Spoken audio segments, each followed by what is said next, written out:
Hi there, Paul Smith from livingonanarrowboat.co.uk here with another subject on life afloat. Today, briefly, I want to talk about the downside of living on a narrowboat. It's not always 7 days a week of gentle relaxation, watching the world go by as you sip a never-ending supply of gin and tonic from the comfort of your luxurious floating home. That's the dream, but not quite the reality.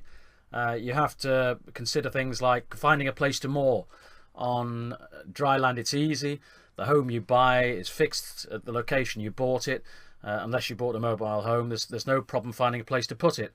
In fact, the major factor in the buying process was probably your house's location. It's not so easy with a narrowboat.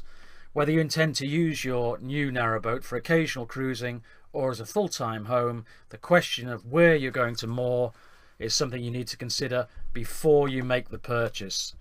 Unfortunately for you, you can't moor long-term at the first pleasant spot you see on the canal bank. Formerly British Waterways, now the Canal and River Trust, who control the vast majority of the canal network, have very strict regulations controlling both duration and purpose of narrowboat moorings. You have to find a dedicated mooring either on the canal, or the cut as it's called, or in a marina. Residential moorings in any location are quite hard to come by. Next, you have to think about utilities.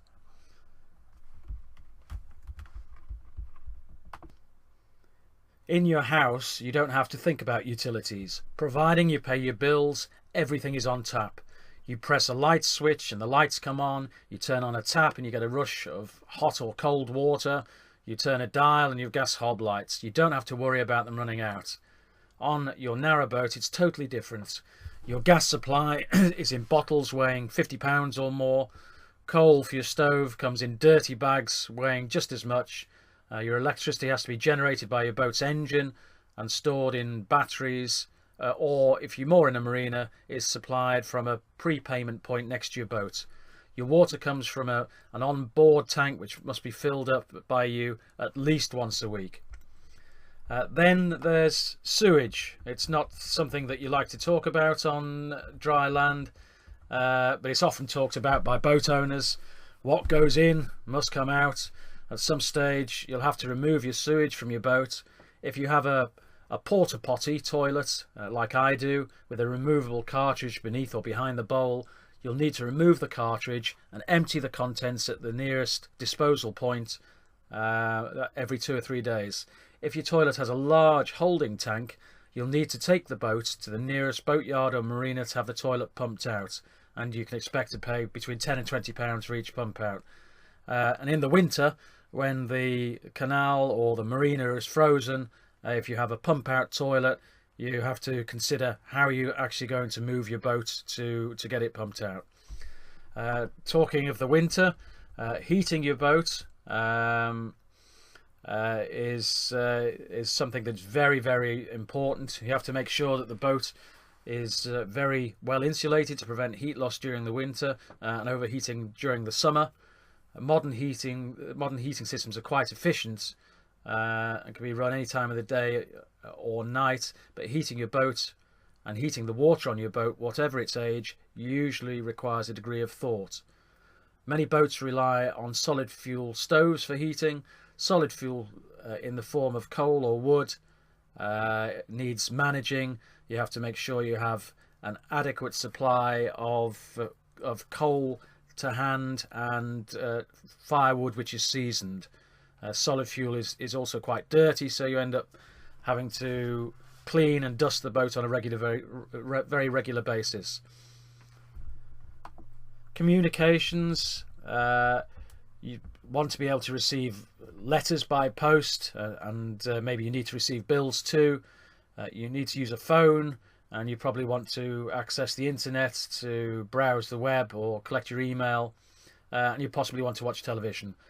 All of these methods of communication are just a little bit more difficult when living on a narrowboat. Narrowboat marinas and canal-side moorings are often remote from TV and mobile telephone transmitters, and of course you're unlikely to be on your postman's regular route. There's always a solution though. You can buy a laptop dongle to give you access to the internet. You can ask friends or family or the marina where you moor to accept posts for you. You will be able to receive a mobile phone signal, but not always when you want it, and you might have to hang your head out of the window to do so.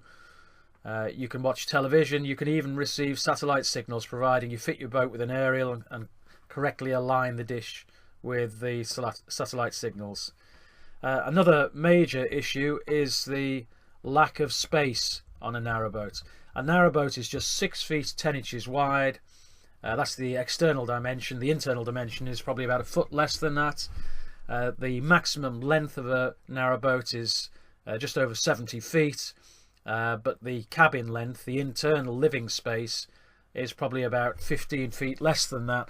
So the maximum space that you get to live in on the biggest boat that can travel the system is about 6 feet wide by about 55 feet long. So that's not a lot of space. You have to fit all your worldly possessions into this space. You have to say goodbye to your 3-piece suite, your wardrobes, your chest of drawers, supersized television and music system, contents of your shed, your garage, your loft. There simply isn't room for them all. You'll have to get used to far smaller rooms on the boat. You get used to using every last nook and cranny to hide things. You have cupboards under your bed, under all of your seating, and your gas locker, your engine room, and in your foredeck. Washing things. You'll need to wash your clothes. You may or may not have a washing machine on your boat. If you don't have one, you can get one fitted, but you have to make sure that the electricity generating systems that you have on the boat and the storage that you have on the boat for the electricity is enough to meet your requirements. You also have to be fully aware that a washing machine uses a fair amount of water.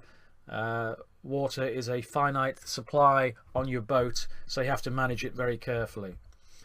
It's quite a list of downsides for you to consider. Living on a narrowboat isn't for everyone. I love it, but I'm also quite prepared to deal with the downsides. You need to accept that work will be a little harder for you to achieve what you take for granted on dry land. Things take a little bit longer, but that's okay. Life is at a slower pace, is more relaxing, and more rewarding and more enjoyable. Rather than watch mind-numbing late-night television, you can turn in a little earlier than you would normally and listen to the natural sounds around you, the gentle patter of rain on the roof, the lapping of water against the side of the boat, owls hooting and ducks quacking. Unfortunately, it's so relaxing you won't be able to stay awake long enough to enjoy it. That's it for the downside of living on a narrowboat. As usual, there are written versions of all these videos on the site. That's livingonanarrowboat.co.uk.